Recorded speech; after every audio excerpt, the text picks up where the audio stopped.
Benvinguts, com sempre, al programa Singulars.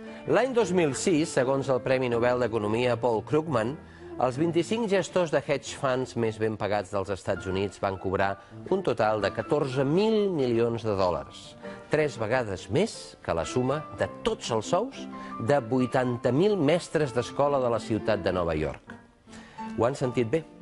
25 crupiers del casino financer de Wall Street van cobrar 3 vegades més que 80.000 mestres d'escola.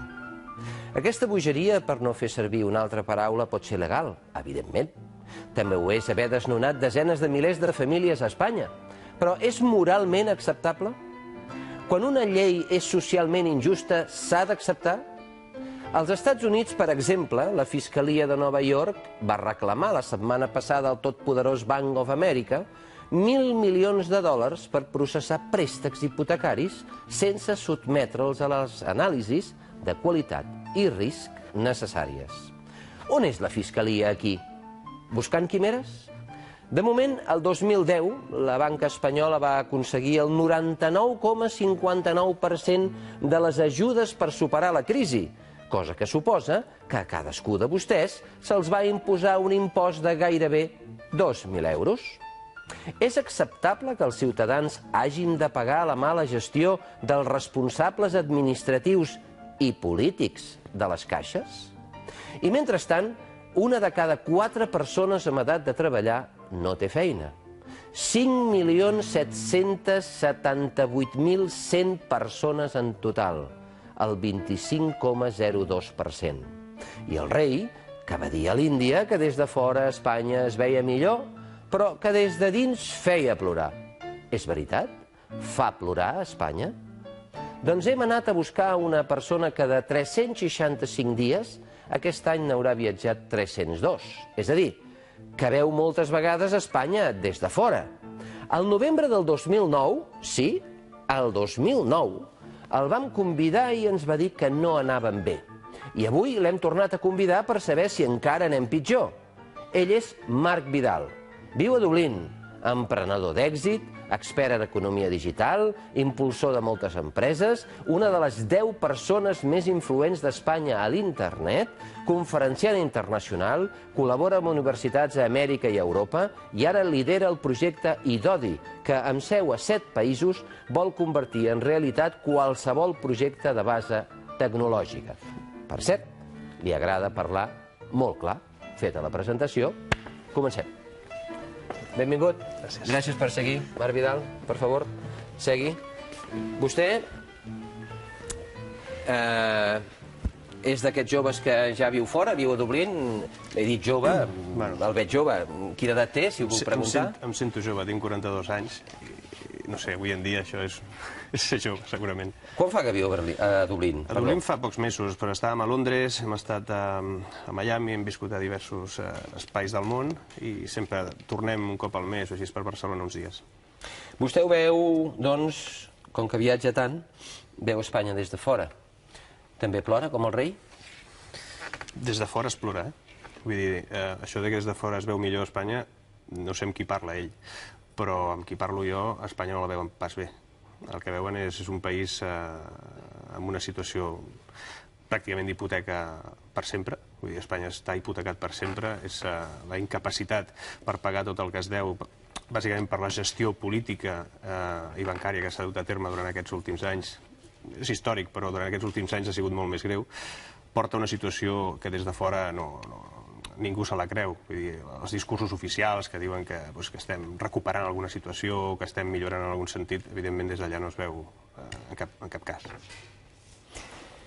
A Espanya hi ha més de 2.200.000 nens, 2.200.000 nens per sota del llindar de pobresa. I a Andalusia el 38% de la població, està en risc de pobresa. A Espanya, en conjunt, el 27% ho està. Dades del 2011. Ara, possiblement, són pitjors. 34 anys de democràcia. I a la província de Jaén, per exemple, el 39% d'atur. El 39% d'atur. Què es pensava? Marc Vidal, quin canvi hi ha hagut aquí? A pitjor. O sigui, La situació des de que, per exemple, vaig estar aquí és tot a pitjor. No ha tingut cap factor que puguem dir que ha millorat en el sentit estricte de l'economia.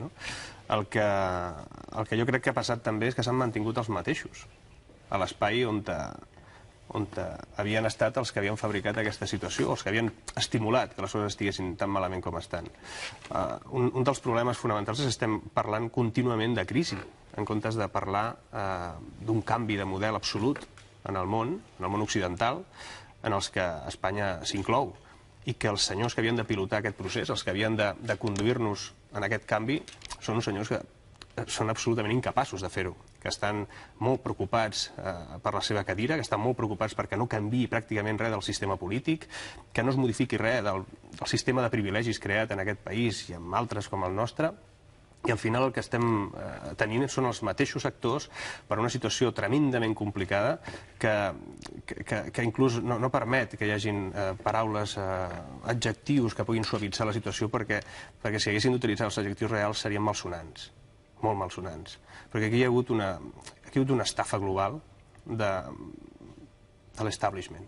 I a l'establishment hi ha inclosos molta gent, no només polítics i financers. Hi ha empresaris, evidentment, hi ha sectors des del punt de vista sindical que també han jugat en aquest joc, hi ha persones que sabien perfectament que no podrien pagar tard o d'hora el que estaven comprant i entraven en el cercle, i al final aquí hi ha hagut un joc pervers que ens ha portat on estem i que no hi ha una sortida tal com ens expliquen. El que hi ha és una història molt més complexa. S'ha de parir un nou món, i és molt dolorós.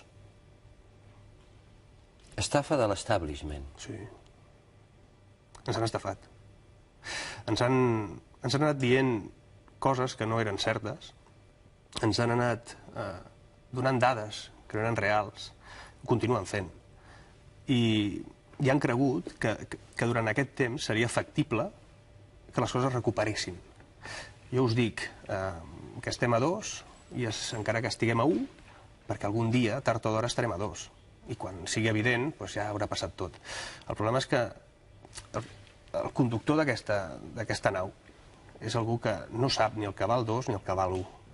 Normalment, el gran nombre de gent que està portant aquesta nau és gent que no ha muntat una empresa en sa vida, que no ha pagat una nòmina en sa vida, que té absoluta llibertat per entrar a l'hora que vulgui a la feina i que si no va a la feina no passa res.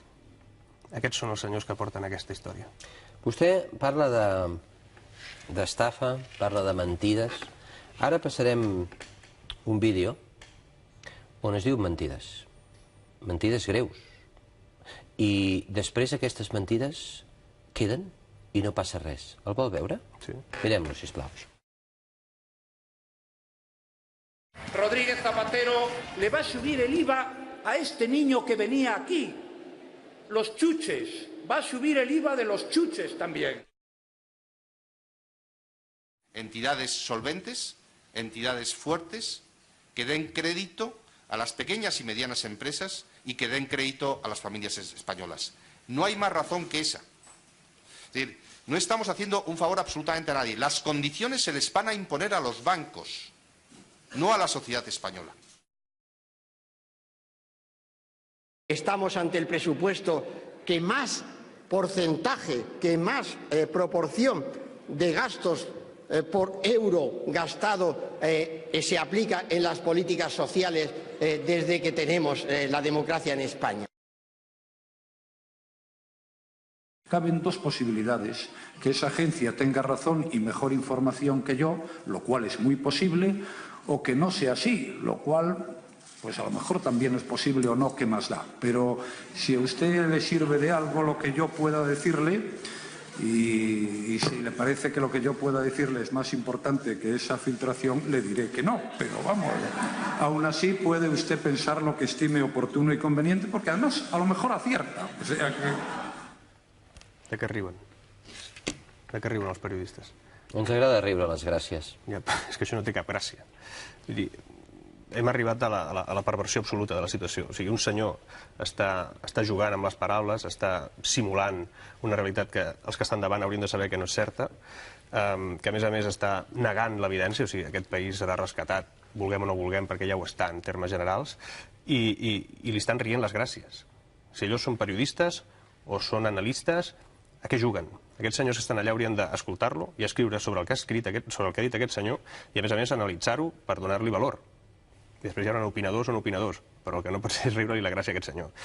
A banda d'aquest senyor hi ha un altre, que és un indigent intel·lectual de cert valor, perquè és que no se l'entén absolutament res del que diu sobre els pressupostos. Ell segurament no sabia el que estava dient. Parla del ministre Montoro? Indigent intel·lectual, li diu? És una persona que té una incapacitat important per explicar, com a mínim, el que representen els seus pressupostos. Jo crec, sincerament, perquè el que diu sap perfectament que no és cert. Sap perfectament que no són uns pressupostos socials. Estem de broma. Estem de broma. O sigui, els pressupostos del 2012 o 2013 són pressupostos socials? Si n'hi ha diners. Si estem parlant de retallar-ho tot. Perquè aquests senyors es van dedicar, aquests i altres, perquè clar, quan parlem de la legislatura anterior estem parlant dels mateixos que ara són l'oposició i a més és bastant vergonyós escoltar alguns dels que fa 4 dies estaven manant, criticant els retalls dels d'ara, és absolutament endogàmic, juguen a les seves històries, després es troben en aquella situació de que quan algú decideix fer una manifestació al voltant d'un espai simbòlic com pot ser el Congrés dels Diputats, es creuen amb el dret de dir que allà no es pot apropar ningú, ni a protestar. Estan tan lluny de la realitat, estan tan lluny del que està passant, que es creuen per sobre. I ho demostra un senyor que explica els pressupostos de la manera absolutament... d'una manera que no et pots creure, primer que no et pots creure perquè no són certs, i segon, amb una falta de sensibilitat important cap al que està passant. I és que davant hi ha un altre senyor que et diu que no hi haurà rescats i que si aquests rescats bancaris es produeixen seran només atabalarà els banquers.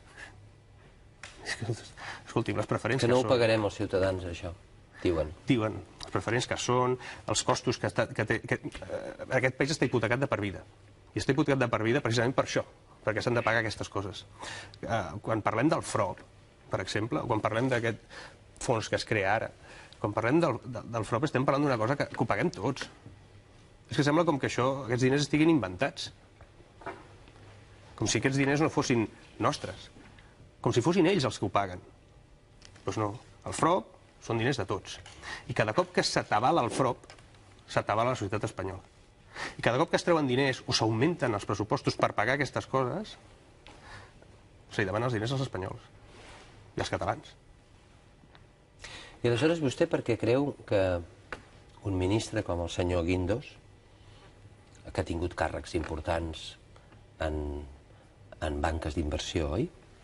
Com és possible que aquesta persona pugui mentir d'aquesta manera? Podria ser que estiguessin davant d'un cas de que no està mentint. Podria ser perfectament que és que no en sap. No. Quan es diu que això no costarà en absolut als ciutadans, s'està mentint. Sí o sí. I jo em pregunto, quan una persona menteix, en castellà sabiendes, hi ha algun tipus d'acció judicial? No soc advocat ni jutge, el que sí que sé és que com a mínim hi hauria una responsabilitat política, no? Que és el que com a ciutadà hem de demanar a aquestes persones que són capaces de dir que 90.000 milions d'una entitat o la meitat de Bànquia, que són ells els que han estat manegant la ineficiència d'aquella entitat o d'altres entitats, finalment són multes, o quan, no sé, hi ha coses que són veritablement de vergonya aliena. O sigui, que entitats financeres espanyoles es fusionin les unes amb les altres, com si allò fos una operació corporativa, però al final el que és intentar salvar el pati i els seients de la gran majoria de senyors que tenen dependència del sistema polític. Quan allò es fa i aquests diners al final tots surten del mateix lloc, és dels espanyols, dels ciutadans que han d'estar pagant, quan això succeeix d'aquesta manera i de forma que succeeix contínuament i que ningú fa res, doncs no sé si aquest senyor aquest discurs el fa perquè en sap més o en sap menys, o és que està lluny de la realitat tant temps en aquestes banques d'inversió, tan lluny de l'empresa i de la societat civil, que segurament no sé si ell sap exactament què significa el que està dient, però el que evidentment sap és que no estem parlant d'uns diners que sortiran per màgia. Aquests diners són de la gent i aquests diners s'han de posar. I quan es posin la gent tindrà menys. I quan aquests diners desapareguin com estan desapareixent per sanejar aquestes comptes, que són diners que s'han de portar a un altre lloc, finalment, bàsicament, els bancs que ens van deixar aquests diners, doncs aquests diners no hi seran i s'han de tornar a posar. I a mesura que es vagin posant, cada cop hi haurà menys per a les coses de les persones, per als seus serveis bàsics. Mirem un altre vídeo una mica per a il·lustrar un despropòsit, sisplau. Què és Espanya? Si és Uganda, si és Grècia, si és Irlanda, si és Portugal o és Zimbàbue? Mirem-ho, sisplau. El gobierno español no ha engañado con las estadísticas. Nunca. España no es Grecia. Por lo tanto, no hay ninguna similitud entre España y Grecia. Y lo que habría que preguntarse es si eso es lo que al señor Rajoy le gustaría. Sobre esto todo el mundo tiene sus opiniones. España no es Grecia. El presidente del gobierno tiene una, los mercados tienen otra, pero cuidado que los mercados son muy importantes. Yo le digo la mía. Es decir, España no es Grecia.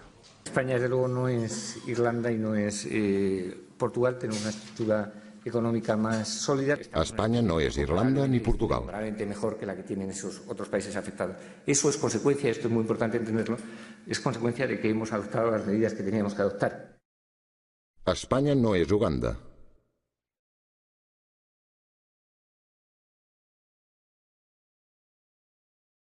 Uganda no vol ser España.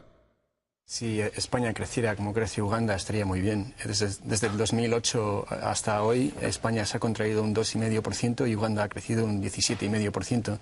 Entonces creo que sería un avance crecer como Uganda. Home, no sé si créixer com Uganda ve d'on ve, però el que sí que és cert és que créixer com altres països latinoamericans o asiàtics que estan creixent el 10 o l'11%, evidentment sí que valdria la pena, no? I créixer a aquests nivells per coses que no siguin fer pisos, fer apartaments, o sigui, per créixer per altres motius, no? Algú l'altre dia m'acusava de que, bueno, estàs estimulant que la gent es vinculi a països emergents com Colòmbia, com altres països, i perquè allà també hi haurà bombolla. I si vaig començar, a veure, la dependència d'aquells països al sector immobiliari existeix, evidentment, on hi ha diners s'acaben fent-se apartaments i pisos perquè la gent vol aspirar, però el que sí que és cert és que allà s'està creixent amb una dependència del sector immobiliari del 8, del 9%. Nosaltres tenim una dependència del 20 i tants. Vull dir, al final, les coses passen perquè passen. Que no som Grècia? I tant que som Grècia. O sigui, som la perifèria d'un escenari en el que hi ha hagut dues velocitats fonamentalment per un motiu, perquè no som productius o no som eficientment productius. Són països que han estat fabricant coses inservibles, que la gran majoria de les vegades eren exclusivament per especular, per allò tenir-la durant un temps i poder-la vendre per més, i que al final no era res necessari. I un país on quan tu compraves una propietat i en el crèdit que et donaven estava inflat per poder-te comprar un cotxe i anar-te'n de vacances i el creuer del nen i tota aquesta història, al final s'ha hagut de pagar. I sí que som Grècia. I som Grècia perquè al final la gent ha sortit al carrer a protestar i se'ls està aplacant de la mateixa manera que s'està aplacant a Grècia i de la mateixa manera que s'aplacarà a la resta de llocs. Hi ha dos economistes nord-americans, un de Harvard i l'altre de la MIT, que fan un llibre en què ells es plantegen per què hi ha països que sense tenir recursos materials són pròspers i per què hi ha països que tenint recursos materials no ho són. I es fan la pregunta, per què hi ha països que són pròspers i països que no? I arriben a una conclusió. A causa de la seva elit, la seva classe dirigent. La classe dirigent, que a mi m'agrada no només considerar els polítics com a classe dirigent, hi ha més classe dirigent, però en tot cas la classe dirigent és part d'aquesta història. És qui estimula els canvis, és qui estimula la direcció per on ha d'anar una societat. El que tenim nosaltres és gent que realment no és capaç d'estimular absolutament res, perquè el que estan són els hereus d'una història que té aquest país de gent que ha estat manegant-se tot el projecte de direcció o d'establishment, com parlàvem abans, de manera que això no perilli mai. I en aquest no perilli mai, es fabriquen, es construeixen coses absolutament inservibles, es generen unes deutes totalment inassumibles i al final, un país com el que estem nosaltres no ha sigut capaç de crear altres elements tecnològics, estimular un canvi d'economia a cap on anem, buscar fórmules noves per poder lluitar contra un endeutament absolutament incapaç de suportar un país com el nostre, crear un canvi de model productiu en el nou sistema econòmic en el que ens hem de moure. Tot això, aquests senyors no són capaços de fer-ho. I és que és de vergonya aliena escoltar un i l'altre dir-se el mateix contínuament i quan un perd el poder el següent fa el mateix que l'anterior.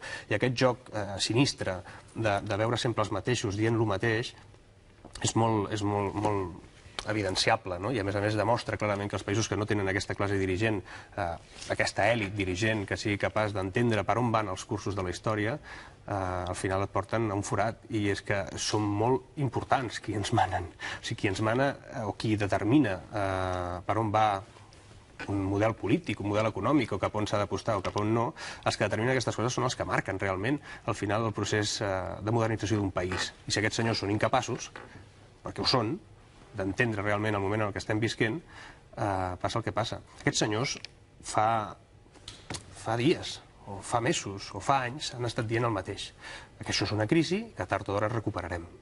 Però aquests senyors no han entès, i ho dic seriosament, no han entès realment el moment.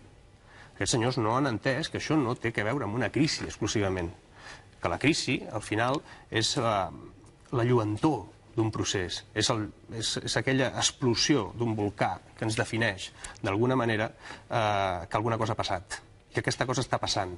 I aquests senyors tenien l'obligació de reconèixer aquest moment, perquè el volcà està desembocant lava per la resta de la ladera. I allò acabarà secant-se d'alguna manera determinada i tindrà una superfície diferent i tindrà una textura distinta. Tot aquest canvi serà una nova societat, però aquesta nova societat la podem fer bé o malament. I aquests senyors, els que ara mateix estan estructurant el futur de la nostra societat, l'estan hipotecant de per vida. Estan hipotecant els nostres fills i nets. Estan hipotecant les idees i estan hipotecant la modernització d'un país. Aquests són els senyors que ho estan fent. Són la classe dirigent, que no és cap èlit, ni estan en condicions en aquests moments de dirigir res. Són els mateixos de sempre. No hi ha hagut variacions. Els partits nous estan conformats per els mateixos dels altres partits que s'han anat. Aquí no hi ha res. No hi ha res que sigui diferent tècnicament, o com a mínim molt poc. I el pitjor és que la societat ho assumeix. Ho absorbeix com si fos natural. Jo tinc que anar a votar el proper novembre, votaré un dels que hi ha. No hi ha res més. Al final la societat ha sigut incapaç d'articular-se, o com a mínim de moment ha sigut incapaç d'articular-se per crear noves fórmules, noves maneres de pensar i posar-se davant d'una realitat molt sinistra i dir no. No. Jo no segueixo per aquí. Senyor Marc Vidal, sap que els que estan arribant a la política no han treballat mai? Això és molt curiós veure... Diputats que no han treballat mai. Ni treballaran. Ni treballaran. Sí, clar. I com es pot, pregunto, com es pot sortir de la universitat i ja ocupar un càrrec sense haver treballat, sense haver fitxat, sense haver tingut que competir a l'empresa, sense que t'hagin acomiadat? Com es pot fer això? El sistema és el que és. I com deia abans, és pervers. Al final, l'important per arribar o no a ser ministre, diputat o el que sigui, requereix que estiguis a bones amb un equip determinat d'un partit, amb l'aparat. Per què hi ha els funcionaris de l'Estat o funcionaris que han de passar oposicions duríssimes, que s'han d'estar tancats durant mesos sense veure el sol, estudiant i passar aquelles oposicions, i ve com a cap del Ministeri o de la Conselleria una persona que, imaginem-nos, que és la Conselleria d'Indústria i aquella persona és de professió, jo què sé, llicenciat en macramé. Com és possible això? No sé, el model és aquest. Vull dir, nosaltres no podem, tècnicament no podem canviar-ho, està així. Vull dir, el sistema de partits és el que és, el sistema electoral és el que és, la manera d'arribar a la carrera accionarial, perdó, a la carrera funcional és aquesta. A mi el que em preocupa és que és aquesta. Vull dir, el que no podem canviar-ho, o que és molt difícil de canviar, i que l'únic que ens porta precisament és a una endogàmia absoluta del sistema, que no permet que hi hagi talent dins de la política. És que no n'hi ha talent dintre la política. És que és molt difícil trobar algú que sigui capaç d'enfrontar-se directament. Sí que n'hi ha. On? Sí, home, tampoc. Sí que hi ha diferents partits polítics on hi ha... Talent és la capacitat per fer una anàlisi real de la situació i dir-se-la al teu jefe. I a la política jo en conec pocs que van directament al seu jefe i li diuen, escolti'm, s'està equivocant directament. Però passa a l'empresa, això? Vostè creu que hi ha un treballador en una empresa que se'n vagi amb el seu cap i li digui ets un impresentable? O no fas el que hauries de fer? O ens estàs portant a la ruïna? Segurament, i més en aquests temps, en els que quedar-te sense feina pot ser precisament la porta a la misèria. Al final és això, però què volem comparar? La dependència econòmica com a model polític? És a dir, algú no és capaç de dir-li a un polític, perquè estem parlant de temes morals, estem parlant de temes ètics, no estem parlant de temes econòmics. Algú que es dedica a la política no s'hauria de dedicar exclusivament per un tema econòmic, per la dependència de que vol pujar fins a dalt i arribar a un càrrec polític determinat en un entorn en el que faràs el que et diguin. Vull dir, vostè no està pujant per ser diputat per fer el que vulgui quan vulgui. Vostè votarà el que li diguin quan li diguin. I aquesta és la circumstància. Llavors, si estem depenent exclusivament de l'economia o estem depenent d'anar a la llista o d'estar com a diputat, a mi aquest polític no em serveix. Però, Marc Vidal, no hi ha democràcia sense política. És a dir, a l'enquesta del CIS, els polítics o la classe política apareix, ara ho cito de memòria, em sembla que els ciutadans el veuen com el tercer problema d'Espanya, no? Però, esclar, no hi ha democràcia sense política. El discurs rotund en contra de la classe política per la seva inoperància o ineficiència, o com ho vulgui dir vostè, ens deixa sense política. Jo crec que tenim massa política, també. Vull dir, un país com Espanya té 400.000 i escaig de polítics a sou, tota l'estructura política d'aquest país, comparat amb Alemanya, que té 80.000, és un país molt més gran, o amb altres, que són molt més eficients en l'àmbit de l'exercici polític i de la gestió política respecte a les persones que ho estan fent, ens comporta un espai en el que hi ha molta gent que depèn de la política i que depèn, com a modus vivendi, de la política. Llavors jo això no la considero política, considero una altra cosa. I a mi que la democràcia es posi en joc per culpa d'aquests polítics també em preocupa. Vull dir, jo no tinc tan clar que la democràcia actual que nosaltres tenim sigui tan demòcrata.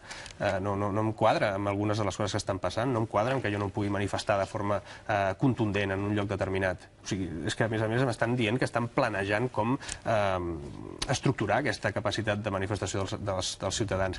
A mi em preocupa enormement com hi ha gent que es pregunta que per què alguns han de poder dir segons què en segons quins llocs. L'altre dia ho deia el president del PP d'Almeria. Vull dir, hi ha uns senyors que tenen càrrecs polítics que no sabem per què, en molts casos són exclusivament perquè són amics d'algú, perquè la seva preparació és molt limitada i que estan exercint càrrecs molt, molt importants i que el que posen en joc no és la política, estan posant en joc la democràcia. Perquè per exercir la democràcia de forma absolutament plena, intensa i íntima, has de tenir un cert coneixement de la política també. I hi ha molta gent en política que no en té coneixement de la política, té coneixement del politiqueig, que és una altra història. Però jo només faig responsables als polítics del que està passant. Aquí hi ha molta més gent responsable.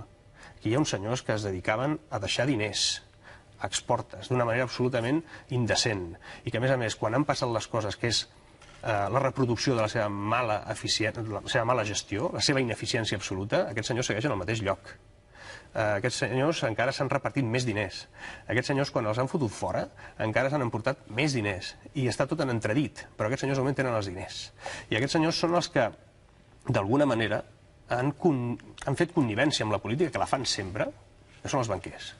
És la banca, que és absolutament indecent, com de tant en tant trobes algun anunci, que jo no sé quina és l'agència de publicitat que és capaç de fer alguns d'aquests discursos tan curiosos. Hi ha una entitat catalana que es va unir en un determinat i que ara s'han unit també, segons ells, a una gran entitat financera mundial, un banc. Aquests senyors, els d'UNIM, amb els del BBVA, parlem clar, fan anuncis a les seves oficines dient que ara són una entitat mundial i que ara són una de les millors entitats del món i que ara són... Però senyors, vostès els han devorat perquè estaven en fallida tècnica. Estaven en fallida tècnica per la seva mala gestió, exclusivament. Algú vol dir que la Caixa de Manlleu ara té seus a tot el món? Estem de broma o què?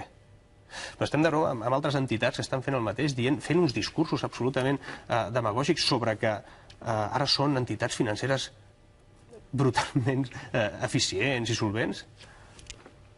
Però si fa 4 dies governs americans han posat en dubte els avals de les empreses espanyoles, que estan avalades pel Santander o el BBVA, que han dit que no acceptaran empreses espanyoles a concursos públics a Mèxic, a Colòmbia i a Perú, si són empreses que tenen avals d'entitats financeres espanyoles, sigui la que sigui.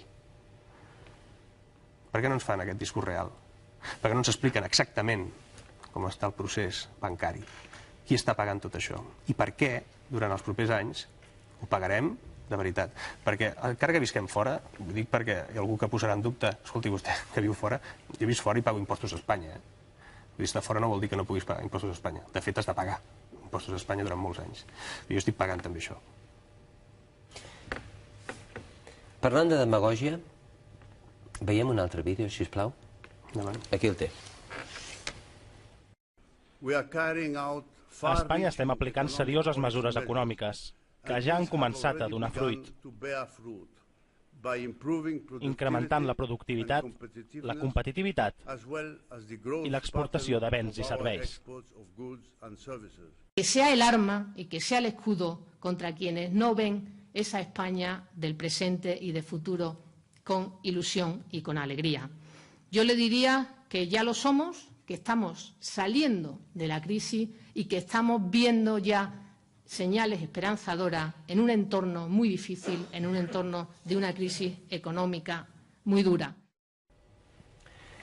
Senyor Marc Vidal, jo ara em poso al sofà de casa del telespectador que ens està veient, que l'acaba de sentir a vostè dir que les empreses espanyoles no poden fer grans inversions a l'estranger amb avals de bancs espanyols perquè no s'accepten, i després veig aquestes imatges i no entenc res. No, posis en la situació del telespectador.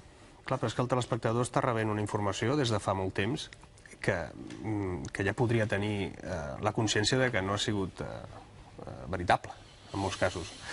I hi ha programes que, evidentment, s'ha fet una recerca d'aquesta informació per donar-la més credibilitat. Hi ha persones que podien estructurar aquest missatge amb més objectivitat, però el que es quedi una miqueta pensant que no entén res és perquè arriba ara, perquè realment no s'ha de ser gaire intel·ligent per entendre que Espanya no té aval internacional, en cap sentit. Aquí han vingut moltes persones que m'ho han explicat. Espanya no té aval fora. És impossible que aquest senyor digui que fora es veu millor Espanya que des de dins. És que no es veu bé ni des de fora ni des de dins. I la ministra? Ministra, que diu això de con alegria. Quina alegria? Quina alegria. De què estem parlant? Clar, ella fa el discurs oficial que li toca, que a més jo crec que és ja com un... Deu haver algun tipus de manual que els hi donen en un moment determinat, quan dius, a partir de ahora vas a decir las cosas con alegria. Però escolti, diu això, va dir això 3 dies després de saber-se que a Espanya de cada 4 persones n'hi ha una que no té feina. Per això et dic que hi ha un moment en el que jo crec que aquest manual, que deu existir-hi, és un manual de 3 fulles que els diuen el que han de dir, independentment del que passi. Fa 3 anys vaig estar aquí i me'n recordo que vam parlar, el primer és que tota la ciutat de Reus es posava a l'atur en un mes determinat de l'any. I encara va sortir gent dient que, bueno, escolti'm, anem millor que l'any passat. Doncs segueixen amb aquest discurs. Ells comparen el que els interessa i quan els interessa. És el de la nit electoral, tothom guanya. Vull dir, aquest discurs és absolutament ineficient, no serveix per entendre la realitat i aquests senyors es dediquen exclusivament a disfressar la realitat. Avui és la nit de la castanyada, Halloween. Avui aquests senyors són ideals, es disfressen del que els hi toqui i inclús amb l'evidència que un de cada 4 espanyols, que són més realment, no tenen res a fer. No tenen res a fer. Que no és que no tinguin feina, és que no hi ha res a fer. És diferent. Estar a l'atur és una cosa, no tenir res a fer és una altra. I què vol dir això? Vol dir que no hi ha cap esperança de que es pugui fabricar el seu lloc de feina en els propers mesos o anys. Perquè aquest país no creix, ni hi ha cap voluntat de que creixi. És molt més senzill tenir subsidiada una societat sencera que fabricar-los motius per estructurar-se i per lluitar contra la seva pròpia realitat, agafar amb les seves mans la seva pròpia vida i posar-se en marxa. Aquest país és un país que per molta gent que s'està anant, no se'n van tants com en altres espais, en altres països se'n van quan les coses van malament. A aquest país li costa sortir, li costa tirar endavant, perquè està molt acostumat a que les coses se les donin fetes. Hem fabricat un espai on hi ha molts funcionaris, on hi ha molt sector de l'atur, està molt cobert, i on és molt difícil enfrontar-se. Vostè, Marc Vidal, diria que el destí d'Espanya és, tenint en compte que vostè acaba de dir, l'empobriment? Encara més, diguem-ne, del que ja s'està empobrint? Cuidado, hi haurà més rics que els que hi ha, hi haurà més pobres que els que hi ha. El que desapareixerà és la classe mitjana. I si està d'acord en allò que diuen hi ha alguns sociòlegs que Espanya va cap al camí d'haver-hi només rics, pobres i indigents? Sí. I què s'ha de fer per lluitar contra això? És que està molt fotut. Com? Està molt fotut. Això està molt fotut. Però no podem llançar la tovallola, Marc. Jo no l'he llançada. Vull dir, jo crec que al final també té a veure amb l'actitud personal. Jo no hi crec en aquests senyors. Jo no hi crec en un senyor que ara diu que ho veu tot millor des de fora o que s'estan fent reformes. Jo no hi crec en aquest senyor, ni crec en la senyora d'abans, ni crec en la gran majoria d'aquests personatges que tenen un discurs oficial de manual. Jo crec en mi, i crec en la gent que treballa amb mi, i crec en la gent amb la que col·laboro moltes vegades. Crec en la gent que agafa les coses i diu, això és meu, i vaig enfrontar-me amb totes les inconveniències que em trobaré. Jo crec en això. És un discurs individualista? No, és col·lectiu, però crec en aquesta gent. Em costa molt creure que algú em dirà per on haig d'anar-hi, com haig d'anar-hi, de quina manera. Ja no tinc temps que perdre amb aquesta gent. No em crec els seus discursos. No em crec res del que em diuen. I a més crec que quan prenen decisions i a la realitat m'haig de... Crec que molts d'aquests discursos són absolutament erronis. Algunes decisions han sigut errònies d'una manera absolutament brutal. Pujar l'IVA. Pujar l'IVA, per exemple, és una de les decisions més absurdes que es poden assumir en un moment de baix consum. Estàs retraient el consum. Doncs en un país que el seu consum pot ser l'única eina possible de creixement a mig termini, no pots atacar-lo. És a dir, tampoc hi crec en que quan ho volen fer, diguem-ne, de bona fe, facin alguna cosa bona. A mi se m'ha anat la sang amb aquesta gent. Jo compto amb mi mateix. I compto amb la gent que està amb mi i amb la gent que agafa i pren decisions per si mateixes. I es posen en marxa. I no estic parlant només d'emprenedors. És un discurs fàcil. Estic parlant de gent que treballa per a empreses i que tenen aquella actitud absolutament de renúncia cap a una situació en la que ells no tenen res a veure. Perquè és que no tenim res a veure, no hem fet res nosaltres. Que deixin de culpar-nos com a societat. Nosaltres no hem fet res. Vostè ja a les xarxes, abans de venir als Singulars, ha estat actiu i ha dit que vindria a parlar de responsabilitats i d'oportunitats. Marc Vidal, parlem d'oportunitats? On les veu vostè, les oportunitats? Hem dit que vostè aquest any de 365 dies haurà estat viatjant 302 dies. Es diu ràpid. Sí, bueno, si es compleix el que queda d'any, segons l'agenda, seran això. I són viatges a diversos espais, vull dir, tenen que veure amb països emergents, a Latinoamèrica, a Àsia-Pacífic, i tenen que veure també amb països absolutament occidentals, no?, des del punt de vista de modernitat, com són Estats Units, Califòrnia i Florida, i Irlanda, França, Portugal. Les oportunitats hi són també aquí, Les oportunitats són només si te'n vas fora. El que passa és que les oportunitats que avui hem de plantejar-nos com a emprenedors, que és el que jo soc, és factors purament internacionals. Hem de ser capaços de fabricar coses que interessin fora. El sector de consum en aquest país està en deflació, vull dir, és una cosa que cada cop serà més petita, més curta i amb menys capacitat, i hem de vendre a tot arreu. Avui en dia vendre a tot arreu té a veure molt amb la tecnologia, té a veure amb el coneixement. Hem de ser capaços d'exportar coneixement. Hem de ser capaços no només d'exportar talent i que es quedi allà, sinó també d'exportar coneixement de les empreses que fabriquem aquí o que podem fer des d'aquí. Jo les oportunitats les veig en un nou món.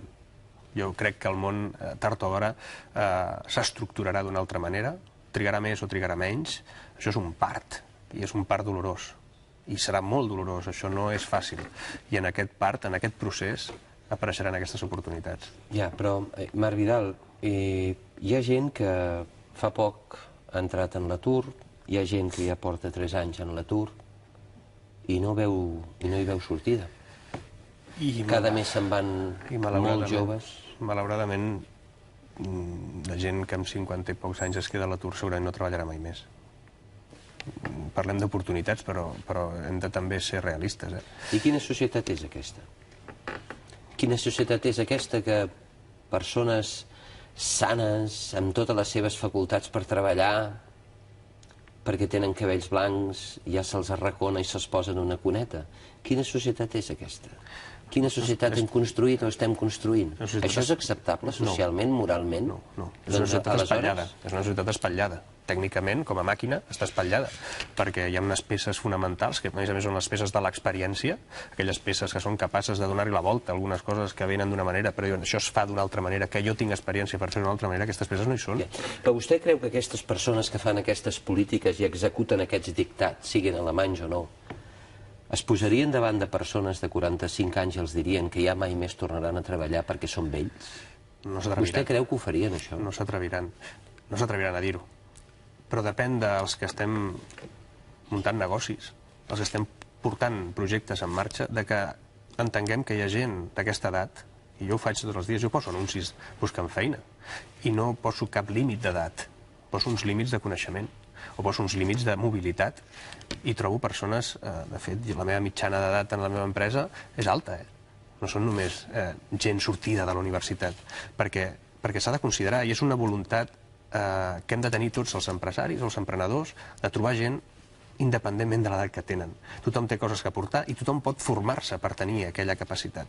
Hi ha diferents camps i diferents fórmules. Jo no sóc dels que aparta ningú per l'edat que tingui. Tard o d'hora jo tindré aquesta edat.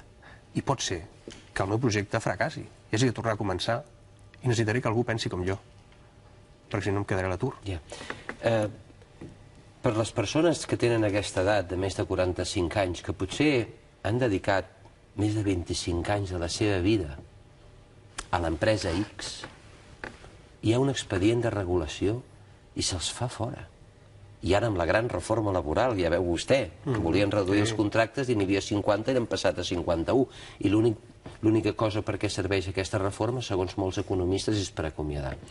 Doncs ara amb aquesta reforma laboral, aquestes persones que han dedicat tota la seva vida a l'empresa, per tenir cabells blancs o per tenir més de 45 anys, se'ls acomiada. És que no... Vull dir, és... Empreses amb beneficis. És amoral. És amoral. Les empreses amb beneficis justifiquen que no els tindran si mantenen unes plantilles determinades. Ho fan per això. Preveuen que si mantenen unes plantilles determinades els seus beneficis seran menors, no que deixaran de tenir molts casos, és que baixarà el benefici. Hem arribat a la perversió de l'economia d'empresa. Per això jo no hi compto gaire amb segons quines companyies, ni parlo de segons quines companyies, parlo de l'empresa feta des de baix per les persones que en un moment determinat decideixen que, com ningú em dóna feina, me la invento jo. I s'ha d'intentar passar aquest tràngol, que és complicat. Hi ha molta assessoria i molt discurs fàcil sobre l'emprenedoria i molta cosa d'aquesta. Però sí que hi ha un factor que per mi és fonamental, i és que les persones hem de ser capaços d'acceptar el nostre propi repte de vida. I no tothom pot ser emprenedor, però hi ha molts que no ho són, que podrien ser-ho. I aquesta gent que no ho és i que podria ser-ho podria donar feina a molta gent que no està en disposició de ser emprenedors, però sí de treballar. I al final també té una responsabilitat enorme a la societat, que s'ha passat molt temps quieta, esperant que els hi donguessin el plat a taula en comptes d'anar a buscar-lo. Tenim molta responsabilitat als ciutadans, que ens hem fartat de cloroform cada matí. La societat ha de deixar de dormir-se i ha de començar a treballar-hi també per si mateixa, perquè no podem esperar que aquests senyors que miràvem a la pantalla ens ho organitzin tot. Jo fa molt temps que vaig decidir que aquesta gent no m'organitzaria la vida. I és difícil, No és fàcil. Per què? Perquè quan et quedes sense un projecte en marxa o quan et quedes en una situació de paràlisi per algun motiu, la política no t'ajuda. Els sistemes actuals d'ajuda a l'emprenedor no són reals. La capacitat per muntar una empresa és farragós. Internacionalitzar-se, no hi ha ningú que t'ajudi per molts programes d'internacionalització que et diguin que hi ha, no són per emprenedors aquests programes. Tot això no és fàcil. Ningú t'ajuda. Jo reclamo aquest suport. No el reclamo econòmicament, reclamo estímuls, reclamo direcció política per ajudar aquesta gent. Reclamo que això es faci des del punt de vista d'estimular la societat, no de subvencionar-la exclusivament o subsidiar-la. Jo parlo de canviar l'actitud. El seu discurs li ha portat algun problema a Espanya? Ho dic perquè vostè escriu, per exemple, si no recordo malament, té un blog a l'ABC? Sí. Déu-n'hi-do. Déu-n'hi-do què? Tinc una columna Tinc una columna a una secció d'empresa i d'allà no surto. S'entén? D'on no surt? De la columna d'empresa. Però manté un discurs, diguem-ne, crític, el seu. Sí, sí. A més, problemes cap. Vull dir, ningú m'ha dit no pots escriure això. També haig de ser franc. Límits intel·lectuals per escriure aquella columna, cap. Ara, no puc sortir de la... O sigui, entenc que si escrivís d'altres coses segurament no estaria... Si diuen d'empresa, es diu d'empresa, evidentment. Vull dir, jo escric del que escric. I he escrit a altres mitjans, de tot àmbit. Vull dir, jo escric per la gent que vulgui llegir-ho. I escric perquè m'agrada, no perquè visqui d'escriure, ni tingui cap intenció de ser un escriptor ni un columnista. Només és que algú m'ofereix, vols escriure una columna aquí, i ho faig.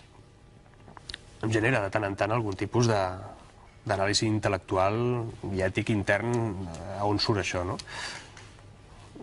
Està en revisió, també, per què no dir-ho? Marc Vidal, falta ja pocs minuts per acabar. Vostè sap que a Catalunya s'han convocat eleccions anticipades, es faran el 25 de novembre, i que hi haurà més de 2 partits, o més de 3, que hi aniran posant en el seu programa electoral que convocaran una consulta pel dret a decidir. Està d'acord amb el dret a decidir? Òbviament. Estic parlant que la societat civil s'estructuri per parlar, per tenir una actitud per si mateixa. Evidentment que tenim dret a decidir, però tenim dret a decidir com a seres humans. Que algú posi límit a això és absurd. O sigui, no entenc com algú pot dir que jo no puc tenir dret a decidir què. La societat catalana té dret a decidir sobre el seu futur. És més, jo tinc la sensació, i inclús faig un anàlisi objectiu, polític i econòmic, de que decidirem. Decidirem. I tinc una sensació, un pàlpit, per als esdeveniments que vindran, per la conseqüència que pot provocar-ho tot, de que la decisió final serà anar-se'n. Anar-se'n. Anar-se'n. Tinc aquesta sensació. Qui realment li preocupa que Catalunya se'n vagi és Espanya. Catalunya no té cap por d'anar-se'n, o no hauria de tenir-ne. És absolutament viable. Una Catalunya independent és viable. Una altra cosa és saber què vol dir Catalunya independent. Si és la independència del segle XIX, és una estructura política del segle XX, o és un plantejament d'estat propi del segle XXI. Això és el que s'ha d'analitzar. Però el que això passarà, això és una obvietat. I, perdoni, és una obvietat sobretot escoltant el discurs d'enfront. Aquest discurs agressiu, humiliant, que en molts casos gent que, mira, en molts casos ni ens va ni ens ve, la nostra sensació sobre el que pot ser el futur de Catalunya en l'àmbit de l'autogovern, no estava molt clar ni definit. Al final el que fan és que aquesta agressió contínua et fan sentir, escolti'm, deixi'm en pau, no? Deixi'm en pau. I això sí que pot tenir problemes al resta de l'Estat, dir coses com aquestes, però al final és que algú els ha de fer entendre que no es pot continuar amb aquesta humiliació constant, aquest discurs fal·laç de dir que nosaltres no estem demanant una cosa que és nostra, escoltin, vostès al final estan rebent ajudes, coses per l'estil, i que això, a més, els mitjans espanyols ho assumeixen com a realitat. Això al final l'únic que provocarà és que les coses passin, i decidirem. I tant que decidirem. Marc Vidal, gràcies per haver vingut al programa Singulars, i li demano una cosa. Si a causa del que vostè acaba de dir fa un minut, rep algun input negatiu, m'ho farà saber? Li faré saber. Per què ho direm? Vinga. D'acord? D'acord, gràcies. Gràcies, Marc Vidal. Gràcies. I gràcies a vostès, com sempre, per la seva atenció.